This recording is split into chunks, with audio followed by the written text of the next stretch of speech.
give them to somebody. And so I asked the rest of the library if they'd like to have my stuff, and they created this nice little room. Is it still there, babe, or did they throw that out? It's still there. So that'd be a beautiful sign to be able to put it there, Lisa. Listen, there's really, I appreciate the fact that you're thanking me for what I do. First of all, my wife, and I'm very disappointed she's not going to speak. She says she never speaks where I am. That's not true at home. But you're out in public because she rules the roost. She is fantastic. And I can tell you that she did not want me back in politics. Anybody who wants to get into this for the reasons where you're trying to help people, it's a challenging job. And I'd spent 18 years in Congress and 4 years in the legislature. And she said, why? Why do you have to do this again? And as time has gone on, through programs like the Foodbanks, she now understands why we need to do this. Because here on Earth, we have to do what we can to help people who need help. She's the one who first told me about the backpack program.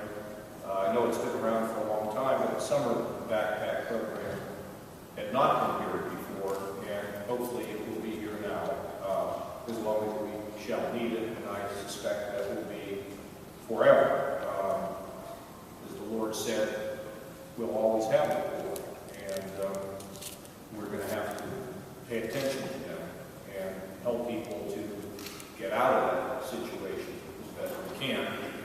So she's done all kinds of things. And, she's as effective as you can find. So put a TV camera in front of her, and if she needs to do PSAs or whatever like that, she'll do it. If you ask her, she will do it. She's committed to those who are hungry, committed to those who children who have problems with health, and with anybody who's got problems with their heart. This is the things that she feels very strongly about. And my daughters, who are 13 years old, understand their mother and their mother's mission. And so I would hope that my daughters would someday pick up the kind of things that my wife thinks are important. I don't know if these statistics are right, sweetie, but it says here 1 in 4 Ohio children don't know where their next meal will come from. Is that true? I mean, how do we know that? United States Department of Agriculture. Okay. I mean, could you imagine, as we go through our lives and we talk about how tough things are, right? We all whine a little bit. Maybe you don't, but I do. That 1 out of 25% of our kids don't know where they're going to get their next meal. That's completely unbelievable. Here's some of the things that I read. 3 out of 4 teachers say that they teach kids who regularly come to school hungry.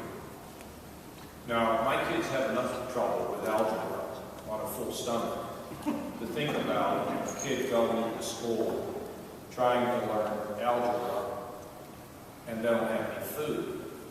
Because we know what we're like.